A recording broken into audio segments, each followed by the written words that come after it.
อาโตเบะเคโงะบุรุษที่ได้รับฉายาคิงแห่งเฮียวเทพอหนุ่มไฮโซที่มองเทสกะเป็นคู่แข่งผู้ที่มีสายตาอันเฉียบคมจากความสามารถอินไซต์โลกน้ำแข็งอาโตเบะคิงดอมสู้นำพลังอนาคตมาใช้ในการแข่งขันแมตช์สุดท้ายรอบชิงชนะเลิศซึ่งแอดได้รวบรวมเป็นคลิปเก่ามารวมกันนะครับถ้าใครอยากดูแบบยาวๆรับชมแบบจุกๆไปเลยครับมังงะล่าสุดตอนที่389ถึง391ปินออฟนิดภาคเวิลด์ครับการแข่งขันรอบชิงชนะเลิศเริ่มขึ้นแล้วเดี๋ยวเรามารับชมกันเลยความเดิมจากตอนนี้แล้วการแข่งรอบชิงชนะเลิศระหว่างทีมญี่ปุ่นปะทะกับทีมสเปนนำทัพโดยโค้ชที่ใครๆก็คาดไปถึงอย่างเอจิเซนนันดิโรทั้งสองฝ่ายได้เดินเข้าสู่สนามการแข่งขันนั้นได้เริ่มขึ้นดันจิโร่โค้ชทีมสเปนได้เข้ามาจับมือกับโค้ชมิฟุเนะโค้ชมิฟุเนะได้พูดถึงดันจิโร่ว่าฉันรู้จักนายมานานแล้วล่ะในฐานะซามูไรในตำนานจะว่าอย่างนั้นก็ได้ดันจิโร่ได้ตอบโค้ชมิฟุเนะกลับไปคุณนี่มีทีมที่ดีเหมือนกันนะครับคุณนิวโดโค้ชมิฟุเนะเลยบอกว่าเฮ้อดูเหมือนว่าวันนี้จะเป็นการแข่งขันวัดกันว่าใครจะเป็นอันดับหนึ่งของโลกละสินนะอย่างไงซะตัวแทนทีมญี่ปุ่นของฝั่งทีมเราจะต้องเป็นทีมอันดับที่1อยู่แล้วละฉันเชื่อว่าอย่างนั้นนะเพราะตัวฉันเองดูการแข่งขันของเจ้าพวกนั้นมาตลอดยังไงล่ะแล้วโค้ชมิฟุเนะได้เดินมาที่เก้าอี้โค้ชเรียวมะได้นั่งอยู่บริเวณนั้นเรียวมะได้พูดกับโค้ชมิฟุเนะว่าคุณรู้จักเขาอย่างนั้นเหรอโค้ชมิฟุเนะได้บอกกับเรียวมะว่าเมื่อกี้ฉันได้ตัดพันธะต่างๆออกไปแล้วตอนนี้มันขึ้นอยู่กับนายแล้วล่ะนะเริ่มกันที่การแข่งขันเดี่ยวมือ3อาโตเบะลงสู่สนามโฮคิโดะมุคาฮิจิโร่คาบาจิโอโทริฮิโยชิและทาคิได้ตะโกนให้กำลังใจอาโตเบะจักรพรรดิน้ำแข็งจักรพรรดิน้ำแข็งจักรพรรดิน้ำแข็งอาโตเบะได้นึกถึงบทสนทนาระหว่างตัวเขากับเบียรูอินได้บอกกับอาโตเบะว่าอย่าทำหน้าแบบนั้นสิอย่าคิดว่าแมตช์ที่แข่งกับ EDA เป็นแมตช์ที่น่าอับอายหรืออัปยศผดสู่ยังไงซะนายน่ะจะต้องละทิ้งความรู้สึกเหล่านี้ไปนายจะต้องทุ่มเทสุดความสามารถในการแข่งขันครั้งสุดท้ายนี้อย่าไปกลัวลุยเข้าไปเลยโทคุงาวะได้พูดถึงอาโตเบะว่ารู้สึกว่าตัวเขาจะปราศจากความกังวลในแมตช์ที่ผ่านมาไปแล้วล่ะแต่โอนิได้พูดว่าเส้นทางสู่นรกกำลังจะเริ่มขึ้นแล้วสินนะผู้บรรยายสนามได้ประกาศว่าการแข่งขันเดี่ยวมือ3กำลังจะเริ่มขึ้นแล้วครับทีมสเปนได้ส่งโรเมโอเฟอร์นันเดสเจอกับทีมญี่ปุ่นได้ส่งอาโตเบะเคโงะทั้ง2ทีมเข้าสู่สนามแล้วครับโรเมโอเลยหันหน้ามาคุยกับอาโตเบะว่าอ๋อนี่นายชื่ออาโตเบะเคโงะสินนะอาโตเบะเลยตอบโรเมโอกลับไปส่วนนายก็ชื่อโรเมโอเฟอร์นันเดสนะสินนะโรเมโอเลยบอกว่าเรียกฉันย่อว่าโรฟี่ก็ได้นะส่วนนายอาโตเบะเคโงะอายุ15ปีส่วนสูง128เซนติเมตรน้ำหนัก63กิโลกรัมถนัดขวาเป็นผู้ชนะจากสมาชิกทั้งหมด200คนที่โรงเรียนและสุดท้ายเป็นกัปตันทีมญี่ปุ่นฝั่งมอต้นช่างเป็นชีวิตที่ยากลำบากจริงๆเลยนะแล้วกรรมการในสนามได้บอกว่า3 set match ทีมญี่ปุ่นเป็นฝ่ายเสิร์ฟอาโดเบะได้ตั้งท่ากำลังจะเสิร์ฟอีเดเห็นแบบนั้นเลยบอกว่าหรือว่าเขาจะใช้ลูกเสิร์ฟนั้นเลยอย่างนั้นเหรอแล้วอาโดเบะได้เสิร์ฟลูกออกไปเอ้ารับไปซะคลื่นจู่โจมแห่งความหนาวเหน็บโรเมโอได้ตีโต้ลูกเสิร์ฟนั้นกลับไปอย่างง่ายดายลูกได้พุ่งลงคอร์ตไปอย่างรวดเร็ว15-0โรเมโอเลยบอกกับอาโตเบะว่าอย่าตีลูกอันตรายแบบนั้นสิอาโตเบะเคโงะการโจมตีขึ้นกระแทกของนายถ้าดูจากการไหลเวียนของพลังงานแล้วจะสามารถตีโต้กลับไปได้อย่างง่ายดายเลยละอาโดเบะได้เสิร์ฟลูกอีกครั้งอย่างั้นก็รับไปซะทันพอยเซอร์เสิร์ฟเฮ้ยนั่นเจ้านั่นมันขึ้นที่อะไรกันนะโรเบโอได้อ่านทางลูกออกได้เข้ามารับลูกเสิร์ฟอาโตเบะอย่างง่ายอีกแล้วโรเบโอได้บอกว่าต่อไปนายคงตั้งท่าจะตีสแมชสินะแล้วเล็งไปที่ด้ามจับแร็กเก็ตของเราลัสซี่คินาโร่เห็นแบบนั้นเลยบอกว่าโอ้มาแล้วสินะถ้าไม้ตายเด็ดของพี่ชายคิงคนนั้นน่ะทางด้านโรเมโอได้เลื่อนมือมาจับปลายแร็กเก็ตอย่างแน่นเอ้าโตกลับไปซะ ดันรูอินลูกได้พุ่งผ่านหน้าอาโตเบะไปอย่างรวดเร็วกลายเป็น40-0แล้วโรเมโอได้โชว์โยคะหักขาต่อหน้าอาโตเบะได้บอกกับโรเมโอว่าเป็นท่าที่สวยงามมากแต่ฉันไม่รู้หรอกนะว่าสิ่งที่นายทำมันคืออะไรโรเมโอเลยตอบอาโตเบะไปว่าเสียใจด้วยนะฉันไม่บอกนายหรอกฉันเป็นห่วงนายจริงๆเลยนะที่จู่ๆนายน่ะเปิดตัวอย่างเร่งรีบสักขนาดนี้ส่วนตัวฉันไม่ได้เร่งรีบสักเท่าไหร่หรอกนะกลับเข้าสู่การแข่งขันในเซตที่1ทีมญี่ปุ่นไล่มาเป็น3เท่าโรเมโอได้พูดว่าเสียงในใจของนายคงคิดเสมอว่าทำไมฉันถึงเอาชนะไม่ได้เกิดอะไรขึ้นเคโงะขอโทษสำหรับความเสียใจนั้นแดนทูโคโรเทชันการต่อสู้ที่ต้องอดทนเป็นเวลานานฉันรู้นะเคล็ดลับของนายก็คือความอดทนสินะใช่แล้ววิธีที่จะแข่งต่อเนื่องได้ระยะเวลานานซึ่งเคล็ดลับก็คือวิธีการหายใจอย่างไงล่ะอาโดเวได้ยินแบบนั้นถึงกับช็อกและก็ตกใจเป็นอย่างมาก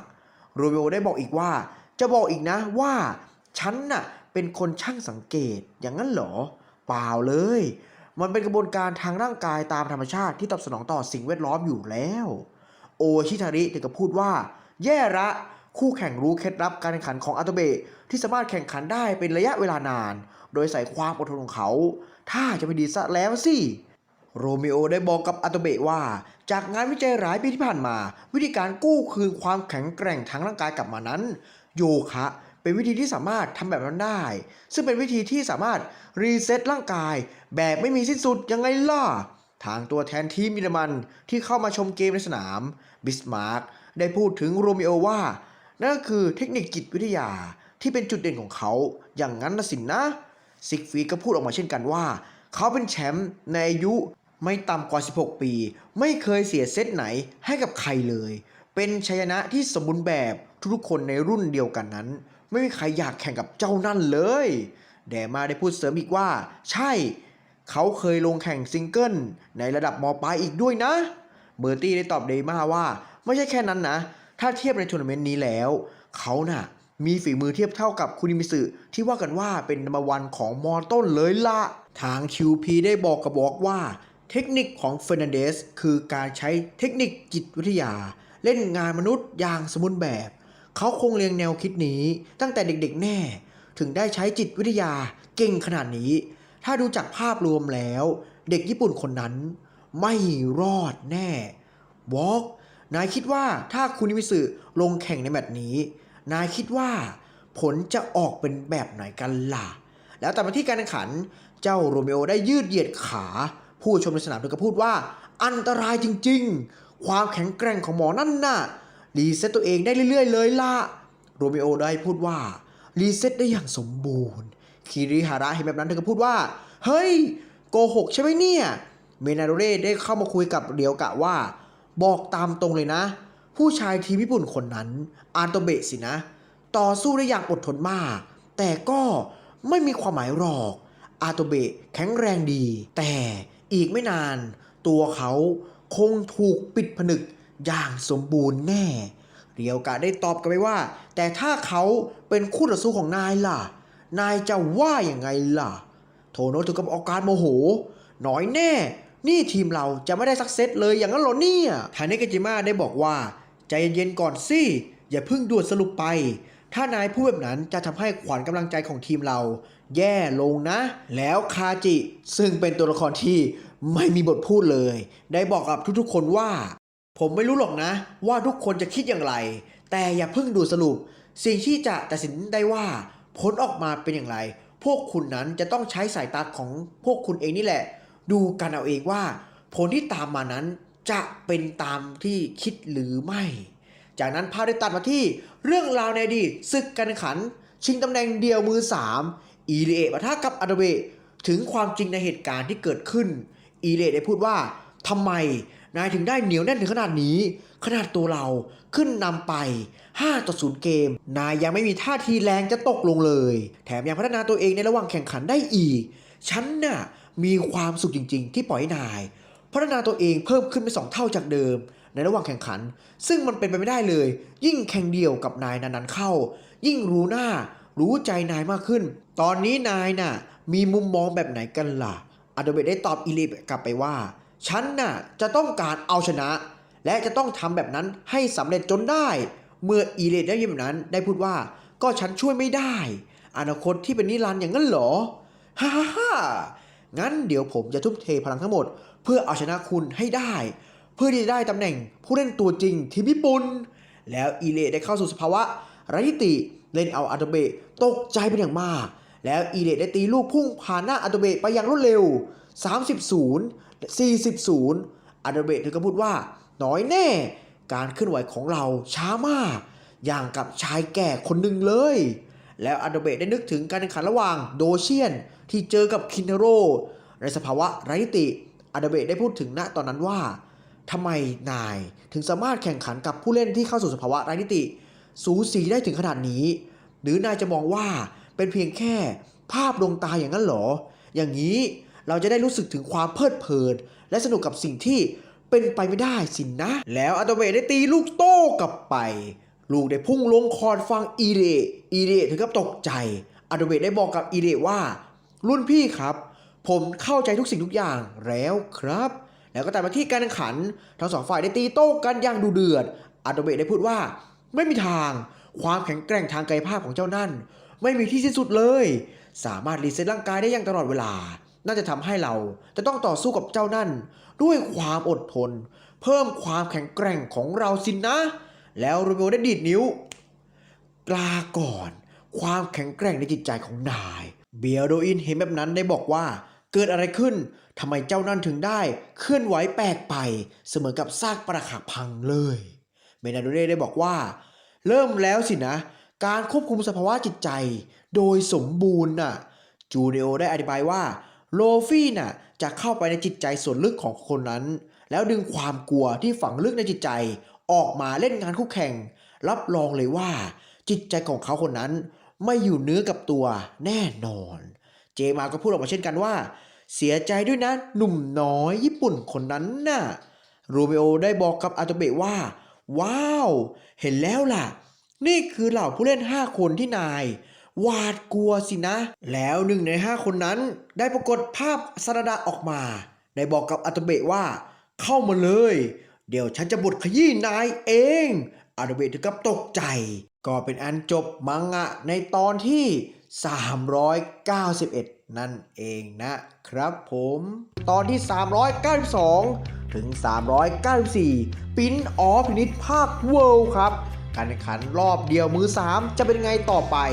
เดี๋ยวเรามารับชมกันเลยความเดิมจากตัวแล้วการแข่งขันรอบชิงชนะเลิศได้เริ่มขึ้นเดี๋ยวมือ3ที่สเปนได้ส่งโรมิโอเจอกับทีมญี่ปุ่นได้ส่งอาโตเบะลงมาเจอกันส่วนการแข่งขันนั้นอยู่ในเซตที่1ถ้าดูจากภาพรวมแล้วเจ้าโรมิโอ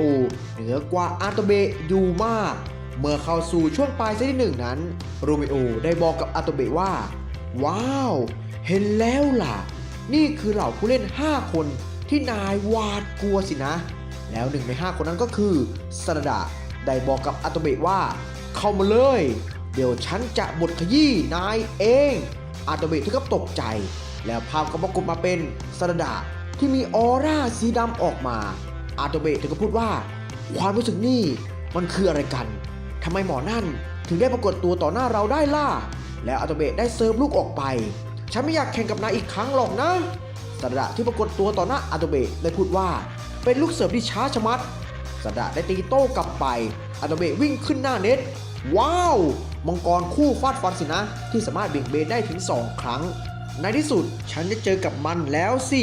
ใช่ไหมล่ะซาดะแล้วซาดะได้ตั้งท่าอาโตเบะเห็นแบบนั้นเธอก็พูดว่ามาแล้วสินะมังกรดำน่าสนใจดีนี่เข้ามาเลยซาดะได้โจมตีด้วยท่ามังกรดำลูกนั้นได้เบี่ยงเบนถึง3 ครั้งด้วยกันอาโตเบะเธอก็พูดว่าบ้าน่ะเบี่ยงเบนได้ถึง3 ครั้งอย่างนั้นเหรอเนี่ยมันยังไงกันแน่หรือว่า7 วันก่อนแข่งรอบชิงชนะเลิศหมอนั่นสามารถฝึกฝนและพัฒนาตนเองได้อีกสินะซาดะได้บอกกับอาโตเบะว่านั่นก็คือมังกรดำคู่ทะลวงฟันยังไงล่ะกลายเป็นเกมทีมสเปน4-3เกมอาโตเบะได้พูดว่าตื่นขึ้น4อาโตเบะ นี่เรากำลังถูกควบคุมอย่างนั้นหรอไม่มีทางเป็นไปได้เหมือนกับว่าตัวเรากำลังต่อสู้กับสิ่งที่มองไม่เห็นอยู่เลยโรมิโอได้พูดว่าเป็นอะไรไปล่ะเคโงะสีหน้าดูไม่ดีเลยนี่อาโดเบะเลยตอบไปว่านี่คือไฟเทนนิสใช่ไหมล่ะโรมิโอเลยบอกว่ามันก็คือจิตวิทยาขั้นสูงสุดนายไม่สามารถต่อต้านความคิดในใจของนายได้หรอกอินุอิได้ยินแบบนั้นถึงกับพูดว่าถ้าเป็นแบบนั้นโรมิโอเหมือนใช้เทคนิคอินไซต์ของอาโตเบะและสามารถสร้างร่างจำแรงผู้เล่นที่อาโตเบะนั้นวาดกลัวออกมาได้สินะถ้าเป็นไปตามนั้นเจ้านั่นสามารถสร้างร่างจำแรงที่สามารถมีถึง5 คนด้วยกันได้ด้วยเลยล่ะโรมิโอได้พูดว่าเอาล่ะคนต่อไปเป็นตาของคิเทะเฮชิโร่สินะจากนั้นคิเทะได้ปรากฏตัวต่อหน้าอาโตเบะได้พูดว่าคนนี้นั่นหรอคนที่ฉันหวาดกลัวหน้าหัวเราะจริงๆเลยแฮะคิเทะที่ปรากฏตัวต่อหน้าอาโตเบะได้ตอบกลับไปว่าคุณน่ะควรเคารพคู่แข่งที่อยู่ตรงหน้าหน่อยนะครับถ้าไม่ระวังเดี๋ยวคุณอาจจะได้รับความเจ็บปวดโดยไม่รู้ตัวนะครับแล้วคิเทะก็ได้เซิร์ฟลูกออกไปลูกนั้นได้พุ่งไปที่อาโตเบะอย่างแรงคิเทะได้บอกกับอาโตเบะว่านั่นก็คือบิ๊กแบงที่เพิ่มความรุนแรงถึง2 เท่าด้วยกันนะครับจากนั้นทั้ง2 ฝ่ายได้ผัดกันตีโต้กันไปมาคิเทะได้หย่อนลูกเบาๆไปที่หน้าเน็ตอาโตเบะได้รีบวิ่งขึ้นหน้าเน็ตแต่ลูกนั้นกลับพุ่งออกมาคล้ายๆกับฮาบุลูกได้ลงคอร์ดเป็นลักษณะคดเคี้ยวไปมาอาโตเบะถึงกับพูดว่านี่มันไม่ใช่ดรอปช็อปธรรมดานี่เราคาดการผิดสินะคิเทะได้หันหน้ามาบอกกับอาโตเบะว่านายคงจะอิจฉาสินะครับอาโตเบะได้โต้กลับไปว่าเฮ้ออย่ามาหัวเราะแบบนั้นนะท่าที่2ของเจ้านั่นเสมือนกับลูกสามารถหดตัวไปมาถ้าเป็นอย่างนั้นอาจจะมีท่าไม้ตายที่3ออกมาก็ได้มันจะต้องมีจุดตายอย่างแน่นอนเป็นไปไม่ได้คิเทะเฮชิโร่หมอนั่นไม่มีจุดอ่อนอย่างนั้นหรอเนี่ยแต่ถ้ารู้จักร่างกายกล้ามเนื้อที่ยืดหยุ่นได้ขนาดนั้นคงสามารถหมุนตัวมารับลูกที่อยู่จากด้านหลังของตัวเองไม่ได้แน่แล้วอาโตเบะได้ตีลูกตลบหลังคิเทะไม่จริงนะหมอนั่นสามารถพลิกตัวมารับลูกได้อย่างนั้นหรอเนี่ยคิเทะได้บอกกับอาโตเบะว่าความสนุกจะเริ่มต่อจากนี้ต่างหากนะครับแล้วคิเทะก็ได้ตีลูกโต้กลับลูกนั้นได้พุ่งผ่านหน้าอาโตเบะไปไม่จริงอินไซต์ของฉันไม่น่าจะผิดพลาดนี่นากลายเป็นเกมเซตที่1ทีมสเปน5-3เกมโรเมโอได้บอกกับอาโตเบะว่านายน่ะจะฟังคำแนะนำของฉันสัก1 อย่างไหมล่ะอาโตเบะถึงกับแสดงสีหน้าวันวิตกออกมาแล้วก็พูดว่าทุกอย่างก็ปกติดีนี่ทำไมเราถึงได้เห็นภาพดวงตาแบบนั้นได้ล่ะแล้วภาพก็ปรากฏออกมาเป็นชิรายชิเอ็กซ์ตาซีอาโตเบะก็พูดว่าต่อไปเป็นตาของชิรายชิสินะเราไม่เคยแข่งกับหมอนั่นเลยแม้แต่ครั้งเดียวพระคัมภีร์แห่งดวงดาวรู้สึกวันซะแล้วสิอินุยได้พูดว่าจิตวิทยาของโรเมโอเฟร์นันเดสเป็นจิตวิทยาขั้นสูงมากสามารถสร้างคู่แข่งที่คนนั้นหวาดกลัวให้เป็นตัวเป็นตนได้ช่างเป็นจิตใจที่แข็งแกร่งมากสิ่งเหล่านี้จะเข้าไปรบกวนกระบวนการคิดของคู่แข่งทำให้ทักษะการตัดสินใจลดลงที่จริงแล้วเขาเคยใช้รูปแบบนี้ตั้งแต่ในรอบแรกที่เจอกับทีมแคนาดาแล้วล่ะแล้วก็ตามมาที่การแข่งขันอาโตเบะโดนท่าไม่ตายของชิรายชินี่มันคืออะไรกันน่ะชิรายชิได้บอกกับอาโตเบะว่านายน่ะจะต้องพัฒนาตัวเองไม่อย่างนั้นเกมนี้มันยากสำหรับนายแน่อาโตเบะคุงอาโตเบะอยู่ในสภาพที่เหนื่อยล้าได้พูดว่าตอนนี้ร่างกายของเราเริ่มล้าซะแล้วสิถ้าแข่งยืดเยื้อนานเข้าส่งผลให้การแข่งขันของเราไม่ดีแน่โรโมได้พูดว่าเป็นอย่างที่คิดไว้เลยเมื่อเราทำ Infinity Reset โดยการทำโยคะแบบนี้ร่างกายของเราสามารถฟื้นฟูกลับมาเป็นอย่างเดิมได้ตามไปที่การแข่งขันอาโตเบะได้พูดว่าโธ่เว้ยทำยังไงดีล่ะเนี่ยชิรายชิได้พูดว่าเป็นอะไรไปล่ะอาโตเบะคุงยอมแพ้แล้วอย่างนั้นเหรออาโตเบะได้ตอบไปว่าหุบปากมันจะต้องมีแน่ๆจุดอ่อนของเจ้านั่นน่ะลักษณะการเคลื่อนไหวโครงร่างของเจ้านั่นจะต้องมีแน่ฉันจะต้องเห็นมันให้ได้อะไรกันอาโตเบะคิงดอมไม่ทำงานอย่างนั้นหรอเนี่ยการแข่งขันของคนอื่นที่ผ่านมานั้น ทำให้ตัวเราตกตะลึงถึงพัฒนาการของคนอื่นๆแม้ตัวเราเอง ก็ตกอยู่ในสถานการณ์ที่เลวร้ายเหมือนกัน แต่ตัวเราเองไม่สามารถพัฒนาไปสู่จุดนั้นได้เราจะต้องไม่ยอมแพ้อย่างเด็ดขาดกลายเป็นเกมเซตที่1ทีมสเปนเอาชนะไปได้6-3 เกมอาโตเบะถึงกับสุดตัวด้วยสภาพที่เหนื่อยล้าดันจิโร่ถึงกับพูดว่าอาโตเบะคุงในสถานการณ์ที่เกิดขึ้นจะต้องใช้ความอดทนอย่างมากดูเหมือนว่าสภาพแบบนั้นจิตใจคงหวั่นไหวไปแล้วสินะอ้าวจะทำยังไงต่อดีล่ะวัยรุ่นนายจะต้องเอาชนะความกลัวที่อยู่ตรงหน้าให้ได้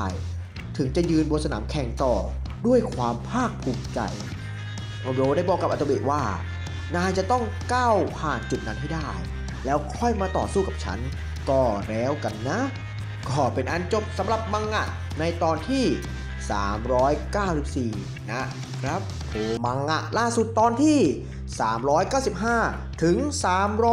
397ปรินซ์ออฟพินิชภาคเวิลด์ครับการแข่งขันจะเป็นยังไงต่อไปเดี๋ยวเรามารับชมกันเลยความเดิมจากตัวแล้วการแข่งขันเดี่ยวมือ3อาโตเบะปะทะโรมิโอได้จบลงไปในเซตแรกเป็นที่เรียบร้อยทีมสเปนนั้นเอาชนะไปได้6-3 เกมแล้วรูปเกมนั้นดูเหมือนว่าจะขาดลอยโรมิโอนั้นได้ใช้ไฟล์เทนนิสสร้างผู้เล่นที่อาโตเบะหวาดกลัวออกมาอาโตเบะนั้นตกอยู่ในสภาพที่ลำบากร่างกายเริ่มอ่อนล้าลงทุกทีตรงกันข้ามกับเจ้าโรมิโอที่ใช้รูปแบบโยคะฟื้นฟูร่างกายตนเองอยู่เสมอทางเมนาโดเร่กัปตันทีมสเปนได้พูดว่ารู้สึกว่าประตูแห่งชัยชนะทีมญี่ปุ่นถูกปิดลงแล้วสินะถูกหลอกด้วยภาพดวงตาของบุคคลอื่นสุดท้ายก็เหมือนกับหลอกตัวเองนั่นแหละโรมิโอได้บอกกับอาโตเบะว่าใจเย็นสิอาโตเบะเคโงะมันก็แค่เทนนิสเท่านั้นเองแหละตอนนี้คงมีเสียงมากมายเข้ามาในหัวของนายแต่ภาพที่นายเห็นยังไม่จบเท่านี้หรอกนะอาโตเบะถึงกับพูดว่าทำอะไรใหญ่โตอยู่ได้มันก็แค่การเอาชนะใจตัวเองถึงแม้มันจะดูเหมือนง่ายแต่เราก็ยังไม่สามารถก้าวผ่านจุดนั้นไปได้จากนั้นทั้งสองฝ่ายได้เข้ามาพักข้างสนามนันจิโร่ได้บอกกับโรเมโอว่าโอ้เยี่ยมไปได้สวยเลยนี่โลฟี่ทางจูนิโอแบมเบอรี่เจมาต่างชื่นชมโรเมโอเยี่ยมไปเลยโรฟี่ทำได้ดีมากเป็นเกมที่สนุกสุดๆไปเลยเป็นไปตามคาดเลยนะโรฟี่คุงซีด้าได้บอกกับโรเมโอว่าเป็นเซตที่จบรวดเร็วเกินไปนะโรเมโอได้ตอบซีด้ากลับไปว่านี่ซีด้าเด็กม.ต้นทีมญี่ปุ่นคนนั้นน่าสนใจดีนะ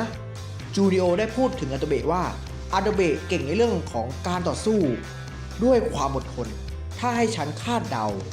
ตัวเขานั้นคงทนต่อเทคนิคจิตวิทยาของนายไม่ไหวอย่างมากก็แค่3 เกมเท่านั้นที่จะยืนแข่งต่อไหวนะเลียวกะได้แบบนั้นได้พูดว่าแต่ฉันไม่คิดว่าจะเป็นแบบนั้นหรอกนะเมนาเร่ได้ยินแบบนั้นเลยคิดอยู่ในใจว่าเทคนิคจิตวิทยาของเจ้าโรมิโอคงใช้ไม่ได้ผลกับเลียวกะสินะเพราะเขาน่ะมีสภาพจิตใจที่แข็งแกร่งอย่างมากจากนั้นโดเชียนได้เข้ามาพูดกับโนอาว่าอีกฝ่ายใช้ความหวาดกลัวเล่นงานอาโตเบะอยู่สินะโนอาเลยอธิบายให้โดเชียนฟังว่าใช่แล้วล่ะพี่ชายถ้าอาโตเบะคงไม่สามารถก้าวผ่านความกลัว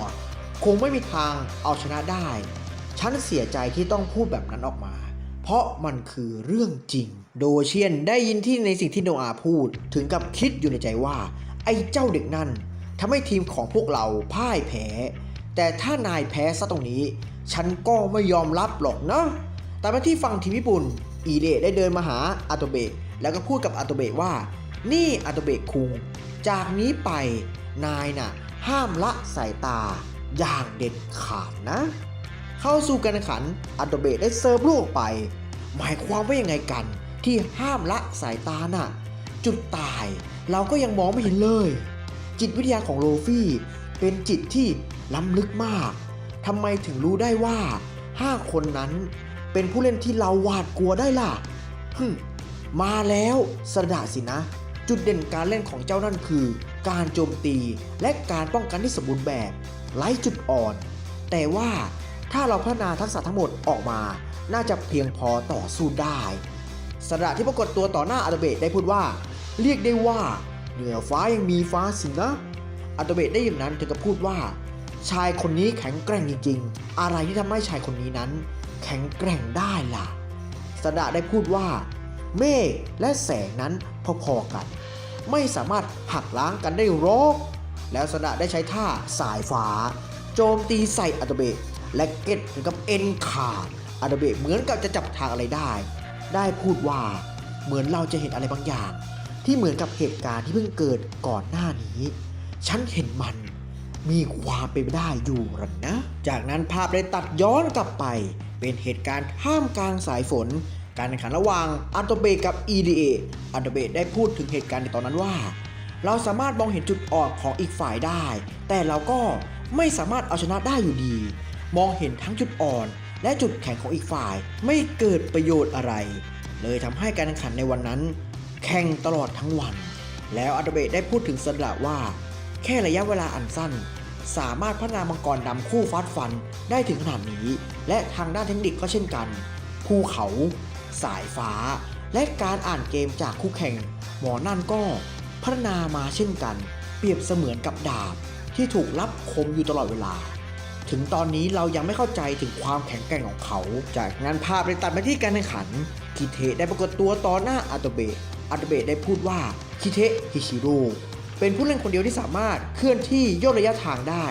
ทั่วทิศทางเป็นความสามารถที่คนธรรมดาไม่สามารถทำได้หมอนั่นบุกจู่โจมได้อย่างไร้ปราณีสิ่งที่เราควรทำตอนนี้คือเราจะต้องรู้จักความแข็งแกร่งของอีกฝ่ายแล้วก็ค่อยเอาชนะจุดแข็งของอีกฝ่ายให้ได้และภาพตัดมาที่อันโตเบะเห็นชิรายชิอันโตเบะได้วิเคราะห์ว่าสำหรับชิรายชิคุราโนสุเกะหมอนั่นสามารถก้าวข้ามเทนนิสพื้นฐานไปอีกขั้นกลายเป็นเทนนิสที่เรียกว่าพระคัมภีร์แห่งดวงดาวเป็นอีกเทนนิสรูปแบบหนึ่งที่เรา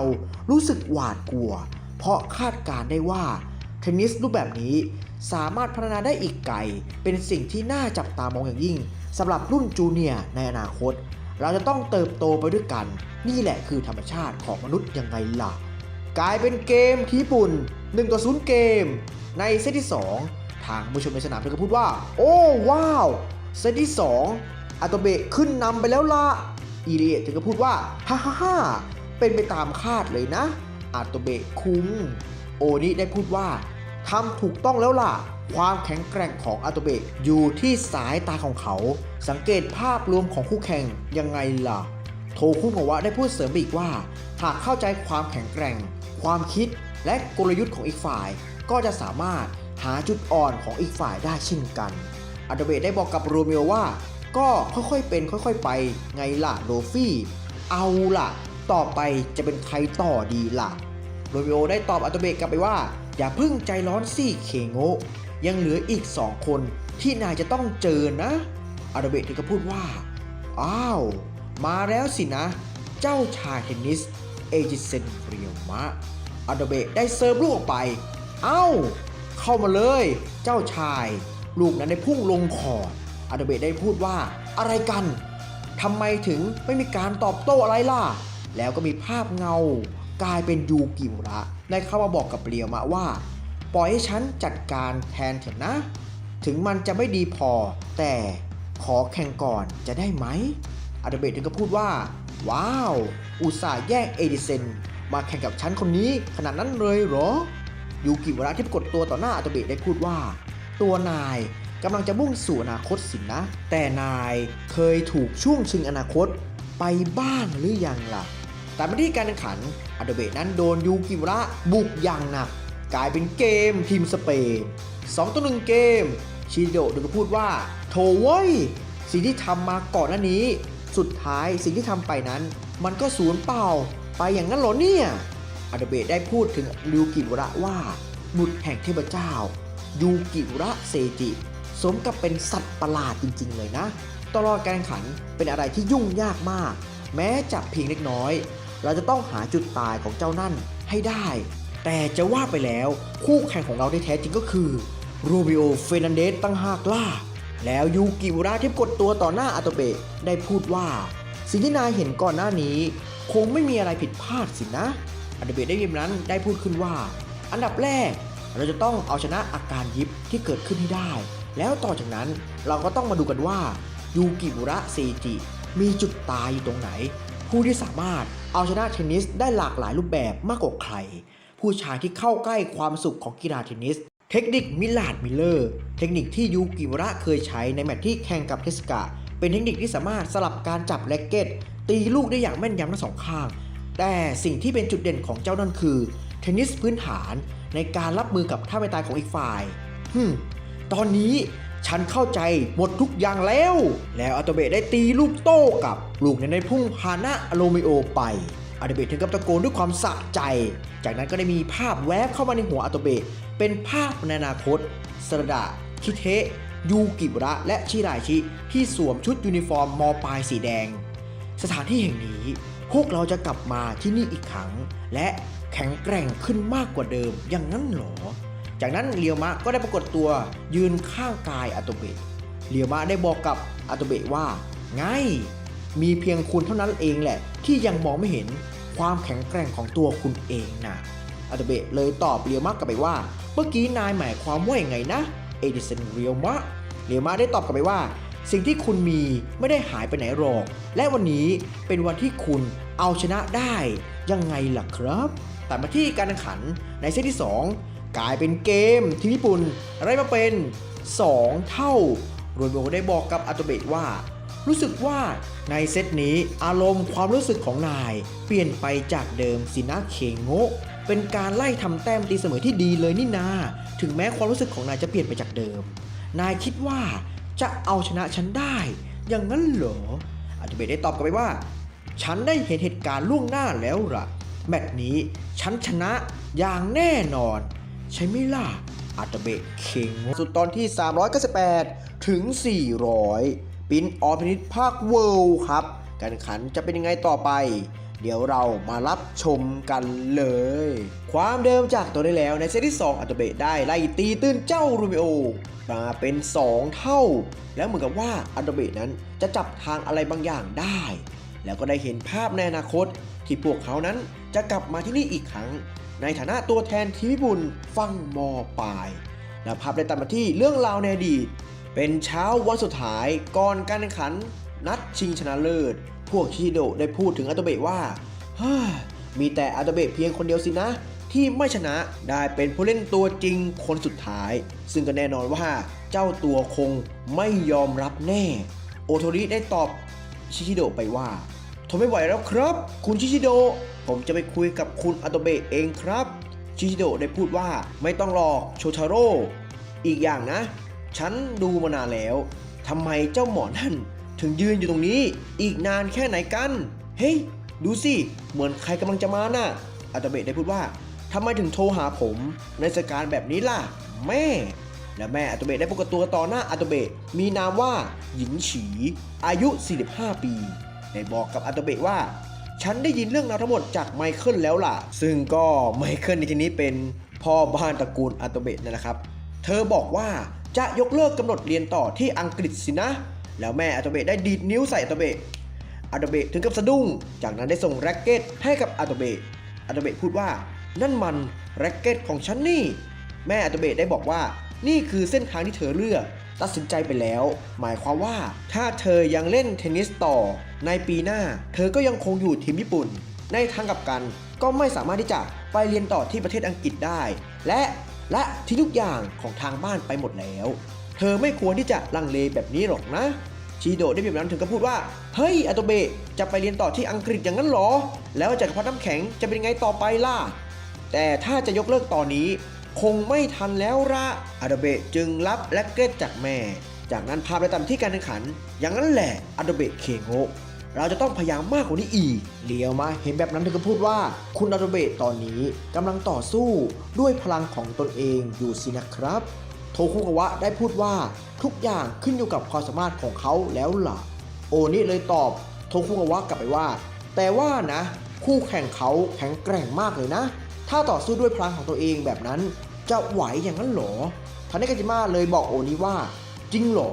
แต่ยังไงก็ตามฉันเชื่อว่าตัวเขาเองคงทนต่อสภาพความลำบากได้อยู่แล้วล่ะไม่ว่าคู่แข่งจะเป็นโรมิโอเฟร์นันเดสก็ตามทีเถอะตามมาที่การแข่งขันอาโตเบะได้พูดว่าตอนนี้เราเริ่มเข้าใจกลยุทธ์ของอีกฝ่ายแล้วใจเย็นๆไว้อาโตเบะเคโงะ การโจมตีที่ผ่านมาไม่ใช่การโจมตีของคู่แข่งที่เราหวาดกลัวดังนั้นคนที่กำหนดโชคชะตาของเราก็คือตัวเราเองวิวัฒนาการของฉันจะไปสู่อนาคตมาดูกันเถอะอนาคตของฉันน่ะทุกคนในสนามก็ตกใจนั่นมันหมายความว่ายังไงกันน่ะแต่ภาพปรากฏออกมาเป็นอาโตเบะมอปลายกับทรงผมสุดเท่อาโตเบะบอกกับโรเมโอว่าฉันน่ะไม่มีทางพ่ายแพ้ต่อความกลัวในจิตใจอยู่แล้วล่ะตัวฉันเองสามารถควบคุมความกลัวได้และอีกอย่างหนึ่งฉันเห็นผลการแข่งขันจากอีกมิติหนึ่งมาแล้วทุกอย่างจะต้องจบด้วยชัยชนะของฉันทางโอนิได้เยี่ยมนั้นเลยพูดว่าเฮ้ยเมื่อกี้เจ้านั่นพูดว่าอะไรนะเห็นไปไกลถึงอีกมิติหนึ่งเลยอย่างนั้นหรอดุกก็ได้พูดออกมาเช่นกันว่าโอ้เขาสามารถทลายกฎของธรรมชาติได้ด้วยสินะและอีริเอะได้พูดถึงอาโตเบะปิดท้ายว่าเป็นอะไรที่ยอดเยี่ยมมากอาโตเบะคุงตอนนี้นายตามฉันทันแล้วสินะโดยเฉพาะสายตาของเขาที่พัฒนาการไปไกลมากโดยอาศัยประสบการณ์การเห็นตัวเองล่วงหน้าตอนนี้เดี๋ยวเราจะได้เห็นกลยุทธ์ใหม่ๆเทคนิคที่ไม่เคยเห็นมาก่อนแน่กลับมาที่การแข่งขันอาโตเบะได้กระโดดโชว์ไปที่หน้าเน็ตงัดเทคนิคมอปลายหวดลูกไปอย่างแรงลูกนั้นได้พุ่งลงคอร์ดกลายเป็นเกมทีมญี่ปุ่น3 เท่าโดเกียถึงกับสะใจเยี่ยมต้องให้ได้แบบนี้สิแล้วตามมาที่การแข่งขันอีกครั้งโมเมนตัมนั้นได้เอี่ยมที่ฝั่งทีมญี่ปุ่นงาคุโตะถึงกับพูดว่าหลังจากนั้นอาโตเบะก็ทำแต้มได้เรื่อยๆเลยล่ะยูกิวาระก็พูดออกมาเช่นกันว่าในที่สุดคิงก็ได้ถือกำเนิดออกมาแล้วสินะกลายเป็นเกมที่ญี่ปุ่นขึ้นนำ4-3เกมโรเมโอถึงกับพูดว่าเอาชนะความกลัวได้อย่างสมบูรณ์แบบเลยนะผู้เล่น5คนที่เราสร้างภาพออกมาตัวเขาสามารถสังเกตจุดเด่นและจุดอ่อนของผู้เล่นดังกล่าวได้แสดงว่าพลังสายตาของเขาพัฒนาการก้าวขึ้นไปอีกขั้นสถานการณ์แบบนี้ทำให้ถึงสถานการณ์ในตอนนั้นเลยล่ะแล้วพาไปต่อที่เรื่องราวในอดีตการแข่งขันนอกรอบระหว่างทีมเยอรมันกับทีมสเปนเมนาโดเร่ได้บอกกับบอกว่ารู้สึกเป็นเกียรติอย่างมากที่ได้แข่งกับทีมเยอรมันทีมที่รุ่งโรจน์ที่สุดแห่งยุคนี้พวกเราจะล้มคุณในทัวร์นาเมนต์เวิลด์คัพในครั้งถัดไปเองวอล์กได้ตอบกลับไปว่าพวกเราก็เหมือนกับเพื่อนกันนั่นแหละงั้นพวกเรามาฝึกฝนกันก่อนเวิลด์คัพกันเถอะ QP ก็ได้พูดเสริมว่างั้นอันดับแรกเดี๋ยวเราจะจัดคู่ผสมแข่งคู่แรกเริ่มจากบิสมาร์กแข่งขันกับมารักกันนะโรเมโอได้พูดแซกว่าช้าก่อนฉันต้องการจะแข่งกับบิสมาร์กเองซิกฟรีดได้แบบนั้นเลยรู้สึกไม่พอใจเฮ้ยแกน่ะอย่าทำตามใจชอบเซ่นายน่ะอยู่แค่มอต้นก็ต้องแข่งกับมอต้นเซ่อีกฝ่ายน่ะเป็นนัมเบอร์2ของทีมเยอรมันเลยนะแล้วก็กำลังจะเป็นมือโปรซะด้วยแกน่ะไม่สมควรที่จะแข่งกับเขาหรอกโรโมเลยพูดสวนกลับไปว่านายนั่นแหละจะห้ามทำไมกันเพราะในยุโรปน่ะฉันก็เคยเอาชนะผู้เล่นระดับมปลายมาแล้วทำไมถึงจะทำไม่ได้ล่ะบิสมาร์กได้บอกกับซิกฟรีดว่าซิกไม่เป็นไรหรอกฉันไม่รังเกียจหรอกนะคิดซะว่าเป็นแมตช์อุ่นเครื่องที่ดีฉันอยากจะรู้เหมือนกันว่านักเรียนม.ต้นทีมสเปนมีฝีมือระดับไหนกันจากนั้นบิสมาร์กและโรเมโอนั้นได้แข่งขันกันเจมาได้พูดว่าถ้าดูจากการแข่งขันแล้วทั้งสองนั้นไม่ได้แสดงความผิดพลาดออกมากันเลยแต่บิสมาร์กสามารถบุกจู่โจมได้เร็วกว่าสินะ QP เลยเข้ามาคุยกับเจมาว่าทักษะการสังเกตของคุณนี่ดีมากเลยนะครับเจมาเลยตอบ QP กลับไปว่าสายตาของฉันน่ะแหลมคมเฉียบคมนะเหมือนกับเหยี่ยวเลยล่ะจากนั้นบิสมาร์กได้เข้ามาคุยเจมากับ QP ว่าเอาล่ะพวกฉันแข่งเสร็จแล้วต่อไปก็เป็นตาของพวกนายแล้วล่ะ QP ได้เข้ามาถามบิสมาร์กว่าเมื่อกี้การแข่งขันเป็นยังไงบ้างล่ะบิสมาร์กได้ตอบ QP กลับไปว่าการแข่งขันนั้นยาวนานถึงช่วงท้ายเบรกยืดเยื้อกันนานเลยล่ะความแข็งแกร่งของเขาคือสามารถรีเซ็ตร่างกายโดยไม่มีที่สุดมากกว่านั้นเขาสามารถเอาชนะขีดจำกัดร่างกายของมนุษย์ประสิทธิภาพนั้นไม่มีตกเลยฉันเชื่อว่าเขาสามารถพัฒนาตนเองไปได้อีกไกลแน่เลยละแต่ไปที่การแข่งขันกลายเป็นเกมทีมสเปนไล่มาเป็น4 เท่าอาโดเบะถึงกับบอกกับโรเมโอว่าโอ้ว้าว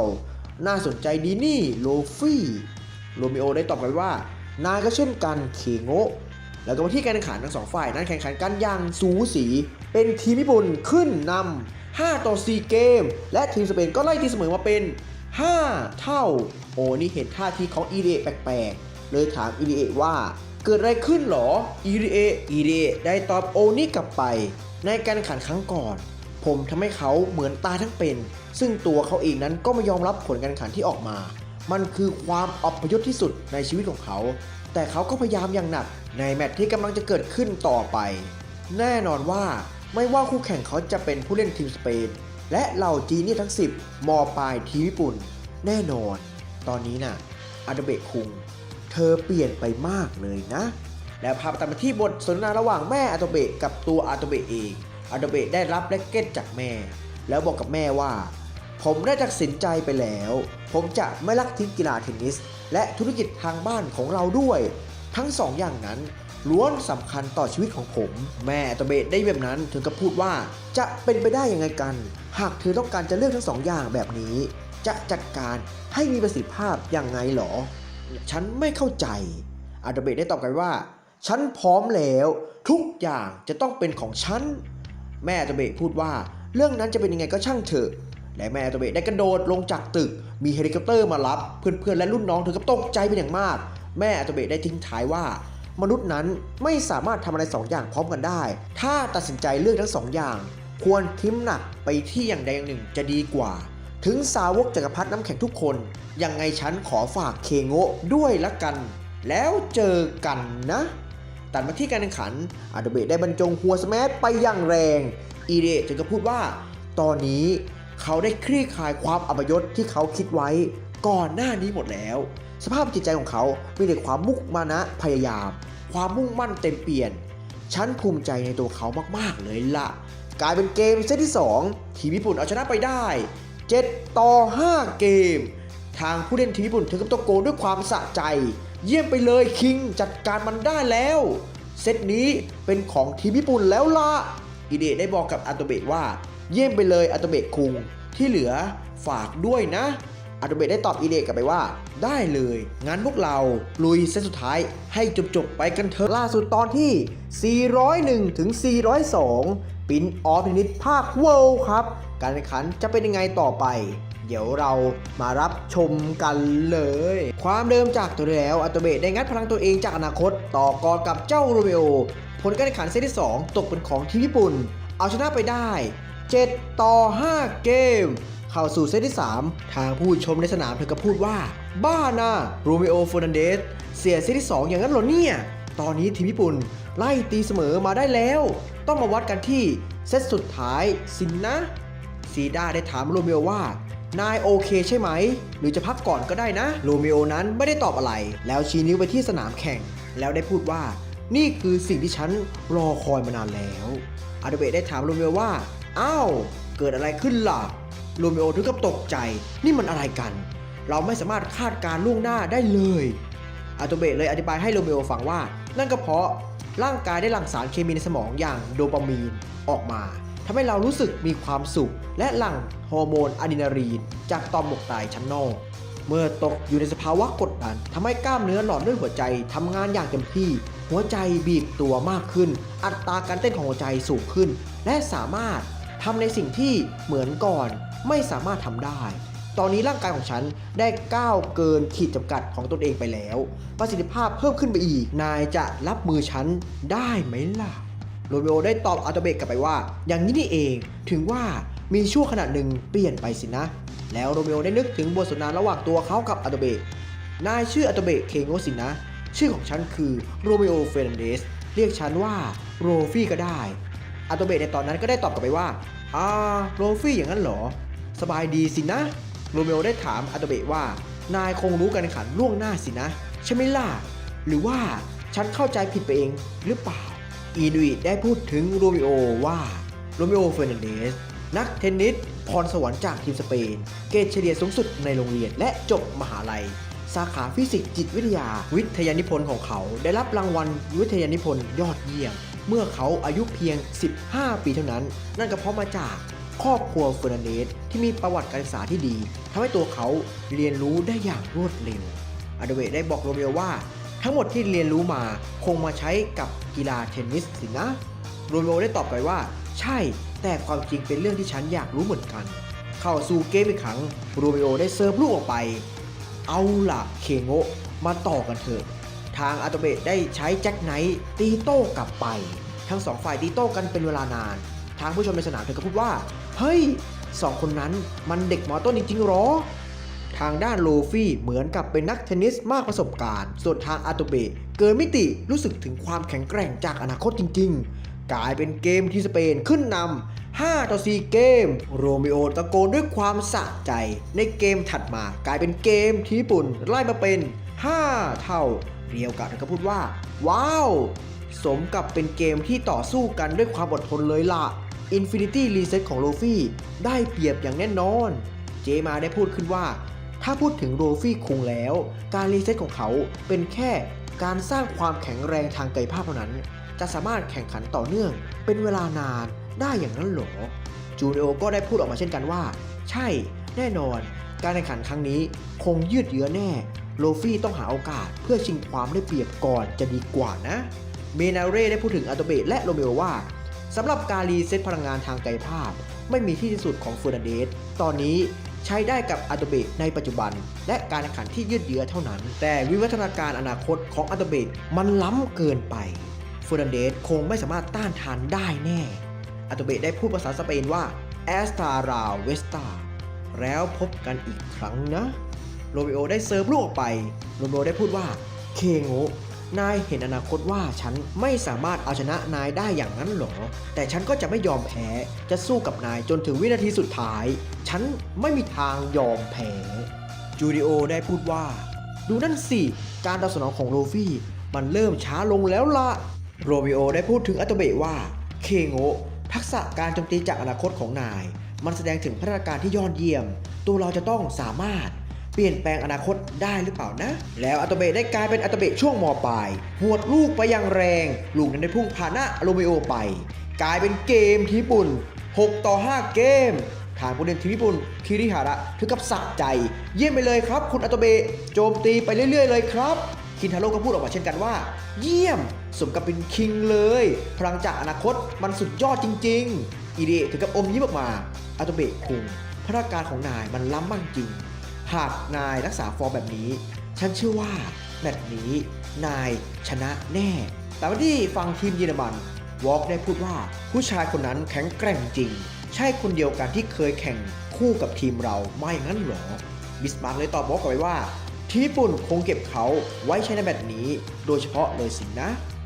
QP ได้อธิบายว่าในตอนที่เขาสามารถไล่ตีเสมอมาเป็น5 เท่าได้มันคงเป็นการสร้างแรงกดดันให้กับผู้เล่นทีมสเปนอย่างมากเลยล่ะเทสกะได้พูดถึงอาโตเบะว่าในตอนที่ผมแข่งกับเขาเลยทำให้รู้ว่าเขาเป็นคนที่ไม่ยอมแพ้อะไรง่ายๆเมื่อเขาพบเจอกับความพ่ายแพ้เขาจะกลับมาแข็งแกร่งมากขึ้นโดยเฉพาะความแข็งแกร่งทางด้านจิตใจตามไปที่การแข่งขันอาโตเบะได้เซิร์ฟลูกออกไปลูกนั้นได้พุ่งผ่านหน้าโรเมโอ 15-0 ซิกฟรีดถึงกับพูดว่ามันอะไรกันเนี่ยเจ้าโรเมโอแทบไม่ได้ขยับตัวเลยแล้วอาโตเบะได้เซิร์ฟลูกออกไปอีกครั้ง 30-0 โรเมโอถึงกับพูดว่าโอ้ครั้งนี้เล็งที่มุมเส้นขอดสินะอาโตเบะได้โยนลูกแล้วก็เซิร์ฟลูกออกไปลูกนั้นได้พุ่งมาที่มุมเส้นขอดอีกครั้งโรเมโออ่านทางออกได้เข้ามารับลูกไว้ทันจับได้แล้วเคโงะแต่ด้วยความรุนแรงของลูกนั้นโรเมโอต้านทานไม่ไหวแร็กเก็ตกัดเด่นกลายเป็นเกมทีมญี่ปุ่น 40-0 โอ้นี่ถึงกับตะโกนว่าเยี่ยมอย่างนั้นแหละจัดการมันเลยทางโมริก็พูดออกมาว่าจิตใจของเขาแข็งแกร่งขึ้นมากกว่าตอนที่เขาแข่งกับพวกเราอีกนะใช่ไหมล่ะคุณสึกิทางโค้ชมิเฟรถึงกับพูดว่าเยี่ยมไปเลยอาโตเบะผู้ชนะในแมตช์นี้คือพวกเราทีมญี่ปุ่นยังไงล่ะทางด้านโรเมโอที่อยู่ในสภาพเหนื่อยล้าได้พูดว่าอีก1 เกมทุกอย่างจะจบลงอย่างนั้นเหรอไม่มีทางหรอกนะแล้วโรเมโอได้นึกถึงเหตุการณ์ก่อนหน้านี้จูนิโอได้รับสายจากโรเมโอจูนิโอได้บอกว่านี่คือข้อความจากโค้ชของเรานะนี่คือภารกิจสุดท้ายก่อนรอบรองชนะเลิศสำหรับนายจะต้องไปที่นั่นโรเมโอได้ตอบจูนิโอกลับไปว่าฟังดูแล้วน่าสนใจดีนะฉันจะพยายามทุ่มเทสุดชีวิตเพื่อทำภารกิจนี้ให้สำเร็จให้ได้จูนิโอได้บอกว่านายแน่ใจแล้วหรอนายจะทำภารกิจนี้คนเดียวน่ะโรเมโอเลยตอบกลับไปว่ามันเป็นสิ่งที่ดีที่ฉันจะทำถ้าภารกิจลุล่วงฉันสามารถออกจากที่นี่ไปได้ ทันเวลาแข่งรอบชิงชนะเลิศแน่แต่ถ้าภารกิจล้มเหลวพวกนายคงไม่เห็นฉันในรอบชิงดับเบิลที่การแข่งขันโรเมโอได้บอกอาโตเบะว่าฉันต้องขอบใจนายมากนะเคโงะในที่สุดตอนนี้ดูเหมือนว่าฉันจะสามารถพัฒนาได้อีกขั้นแล้วล่ะอาโตเบะได้ตอบกลับไปว่าอย่างนั้นเองเหรองั้นพวกเรามาทำให้ดีที่สุดกันถึงนะสุดตอนที่ 401 ถึง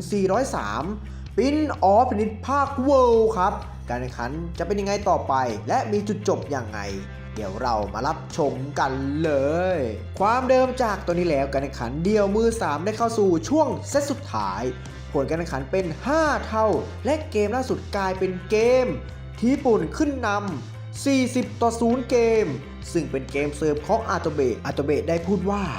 โรเมโอ เฟร์นันเดสขอบใจนายมากเลยนะที่ทำให้ฉันเห็นเป้าหมายตัวของตนเองได้ชัดเจนมากขึ้นกล้าที่จะเปลี่ยนพัฒนาตัวเองดึงศักยภาพที่มีอยู่ทั้งหมดออกมาอาโตเบะได้โยนลูกแล้วก็เสิร์ฟลูกออกไปในขณะที่อาโตเบะนั้นกำลังจะเสิร์ฟได้มีหิมะตกลงมาชิถึงพูดว่าหิมะนี่เราไม่ได้ตาฝาดใช่ไหมเนี่ยนี่หรือว่าจะเป็นวิวัฒนาการของจักรพรรดิน้ำแข็งอย่างนั้นเหรออาโตเบะได้เสิร์ฟลูกออกไปเอ้า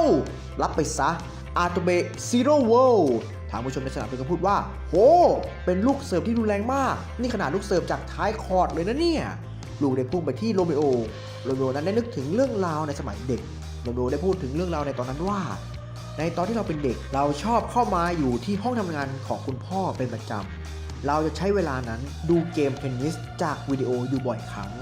ครอบครัวของเราเป็นสปอนเซอร์หลักให้กับผู้เล่นที่เป็นมือหนึ่งของโลกในเวลานั้นในบางครั้งครอบครัวของเราก็เคยรับเขามาปาร์ตี้จัดงานฉลองเล็กๆให้กับเขาซึ่งเป็นความปรารถนาที่ดีแต่เรารู้สึกตกใจเป็นอย่างมากเมื่อเห็นการแข่งขันที่เขาลงแข่งขันกับชายนิรนามหรือเป็นผู้เล่นที่ไม่รู้จักชื่อผู้เล่นฝั่งตรงข้ามมาก่อนผู้เล่นนิรนามคนนั้น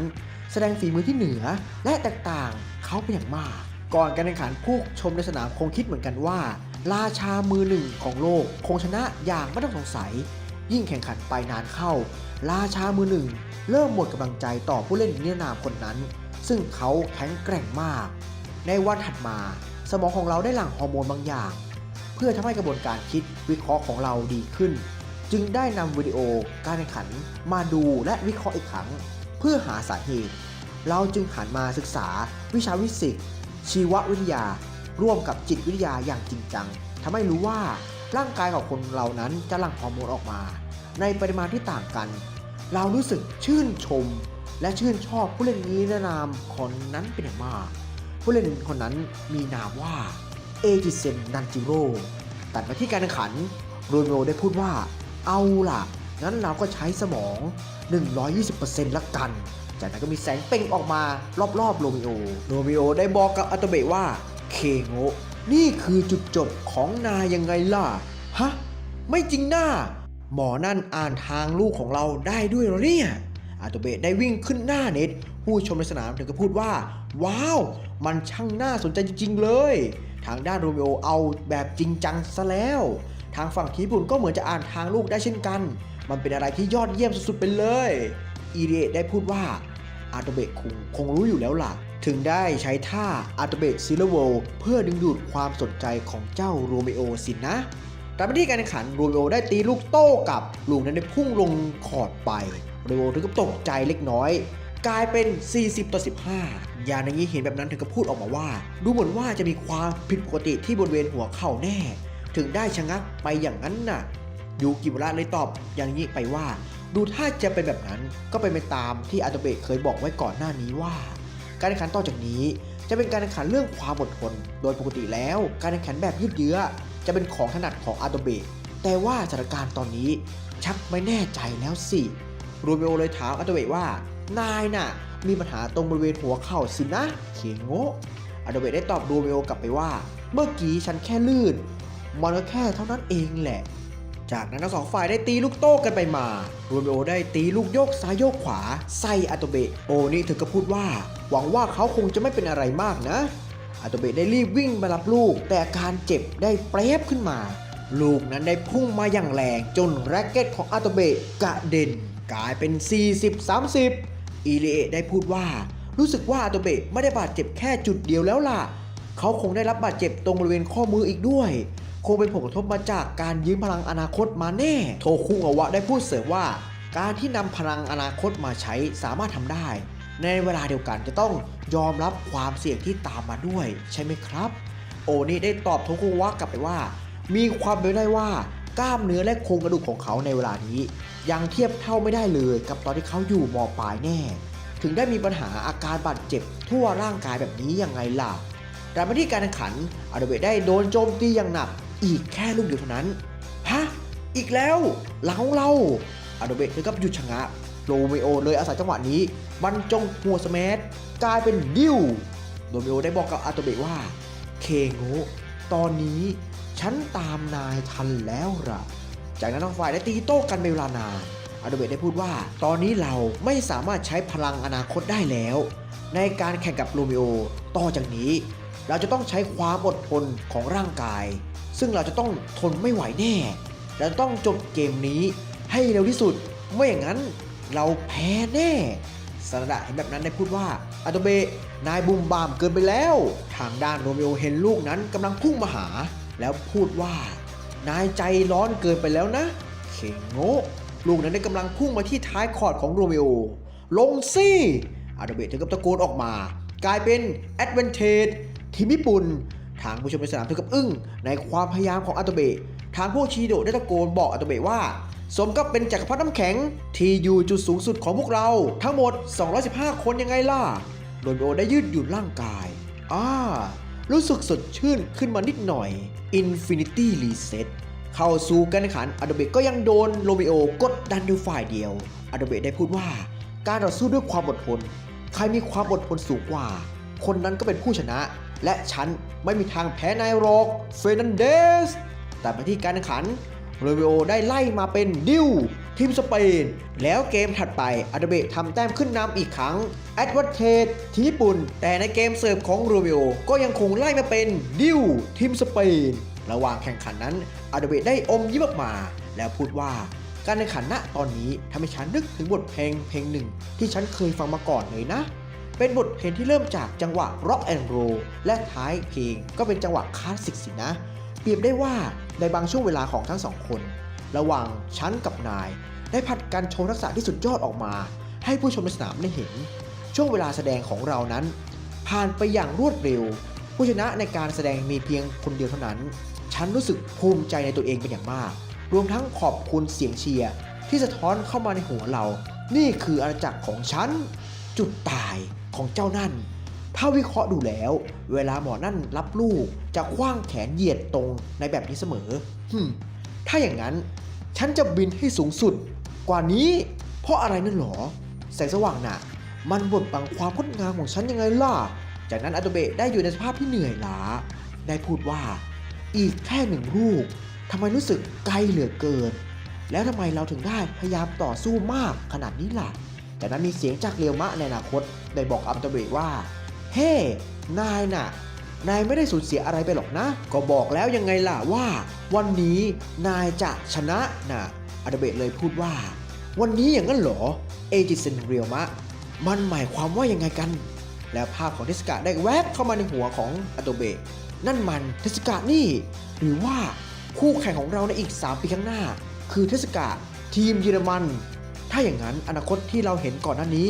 เป็นเส้นทางกีบกุหลาบของเราสินะจากนั้นสองฝ่ายได้ตีโต้เป็นเวลานานทางผู้ชมในสนามถึงกับพูดว่าสุดยอดไปเลยทั้ง2 คนตอบสนองได้ดีมากเลยล่ะแต่มาที่อาโตเบะแย่แล้วขาของเราเคลื่อนไหวต่อไม่ได้อีกแล้วโรเมโอเฟร์นันเดส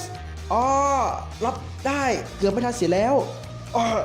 ข้อมือของเราก็ไม่ไหวทุกอย่างจะต้องเป็นไปตามอนาคตที่เราเห็นเรียมาได้ตะโกนบอกอาโตเบะว่ายังไม่จบหรอกนะเมื่ออาโตเบะได้ยินแบบนั้นเลยพูดว่าถูกต้องแล้วล่ะเอจิเซนเรียวมะวันนี้พวกเราจะต้องชนะแล้วอาโตเบะได้ใช้2 มือจับแร็กเก็ตแล้วหวดด้วยแรงฮึกสุดท้ายลูกได้พุ่งไปที่ตาข่ายแล้วหมุนตกไปที่ฝั่งโรเมโออย่างช้าๆอาโตเบะได้บอกกับโรเมโอว่าไงล่ะโรเมโอรู้ซึ้งถึงความงดงามของฉันหรือยังล่ะกลายเป็นเกมเซตวันบายที่ญี่ปุ่นทางพวกคิริฮาระถึงกับดีใจสุดๆเยี่ยมไปเลยพวกเราชนะแมตช์แรกได้แล้วเบียวดีได้พูดว่ามันจบแล้วสินะอาโตเบะเคโงะ จากนั้นทั้งสองฝ่ายได้เข้ามาจับมืออาโดเบะพูดขึ้นว่าต่อจากนี้เราก็คงอยู่ในทีมญี่ปุ่นนับจากนี้ไปนักเรียนม.ต้นที่แข็งแกร่งที่สุดจะอยู่ในฝั่งทีมญี่ปุ่นไม่ใช่ฝั่งทีมสเปนคิวพีได้หันหน้ามาคุยกับเทสกะว่าอาโดเบะคุงนี่เขาเปลี่ยนไปมากเลยนะเทสกะได้ตอบคิวพีกลับไปว่านั่นก็เพราะตอนนี้เขาได้ตั้งเป้าหมายให้สูงขึ้นกว่าเดิมสักวันหนึ่งพวกเราคงได้กลับมาแข่งขันกันอีกผมหวังว่าจะเป็นแบบนั้นนะครับเรโอเมโอได้แสดงสีหน้าที่ยิ้มแย้มหลังจบการแข่งขันแต่อาโดเบะยังแสดงสีหน้าที่เคร่งเครียดอาโดเบะได้พูดว่าปีหน้าเราจะต้องไปเรียนต่อที่สหราชอาณาจักรหรืออังกฤษสินะมันเป็นเรื่องที่ดีแล้วอย่างนั้นเหรอชิฮิโดะได้ตะโกนบอกอาโดเบะว่าเฮ้อาโดเบะนายไม่ต้องสนใจหรอกรีบไปอังกฤษซะแล้วก็กลับมาเร็วๆด้วยจิโร่และงาคุโตะได้บอกกับอาโดเบะว่าเทนนิสน่ะไม่ว่าจะอยู่ที่ไหน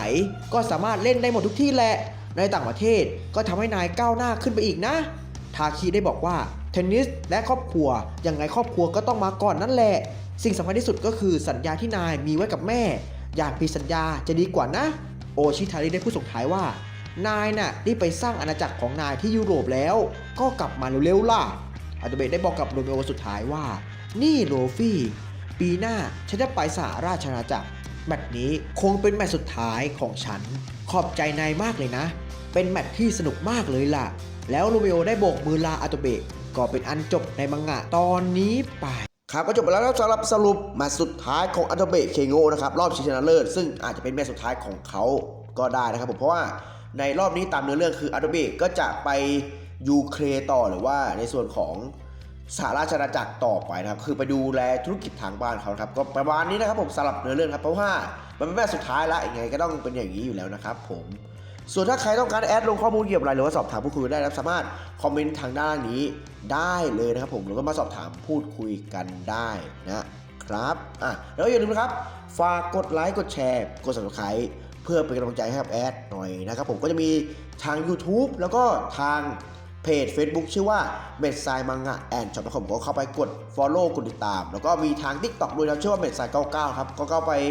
กด Follow ได้เหมือนกันครับก็คือจะรับชมเหมือนกับในทาง YouTube หรือว่าอยู่ในทาง Facebook เนี่ยก็จะเหมือนกันเลยนะครับอันนี้ก็ฝากพวกเราหน่อยนะครับแล้วจะมีเรื่องของสินค้าด้วยครับสินค้าเรื่องการ์ตูนเรื่องนี้ด้วยครับที่แอดได้แปะลิงก์เนาะก็เข้าไปดูแล้วก็ดูสั่งซื้อสินค้าได้ถ้าสนใจนะครับผมก็จะมีพวงกุญแจในเรื่องนี้นะครับก็จะมีหลากหลายแบบครับแอดได้แปะลิงก์ไว้แล้วนะครับผมแล้วก็จะมีเสื้อเสื้อคลุมของการ์ตูนเรื่องนี้ครับเสื้อคลุมเซียคุ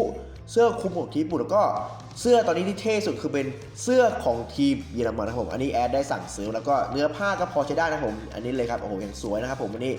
ลองไปดูว่าสินค้าไหนที่ชอบแล้วแต่แอดที่ชอบคือจะเป็นนี่แหละครับที่แอดเคยบอกเนาะคือเสื้อคลุมของทีมเยอรมันเพราะว่ามันเท่ดีครับเนี่ยประมาณนี้เลยครับผมอันนี้ก็ลองไปดูตามลิงก์ได้นะครับผมอันนี้นะครับแล้วก็ถ้าสายไหนครับแบบว่าโอ้โหไม่ชอบเสื้อผ้าอะไรอย่างนี้เลยดูอย่างนี้ไม่เอาละเอาดูเรื่องของการ์ตูนก็ได้ครับหนังสือการ์ตูนนี้ก็ได้เพราะว่านานๆที่จะออกครับเพราะว่า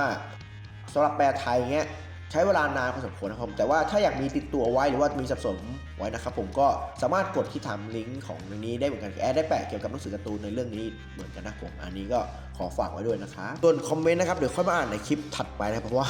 ตอนนี้คลิปมันยาวมากแล้วนะครับผมเดี๋ยวไปเจอกันคลิปถัดไปนะครับสำหรับอ่านคอมเมนต์นะครับส่วนสำหรับนี้ขอลาไปก่อนสวัสดีครับ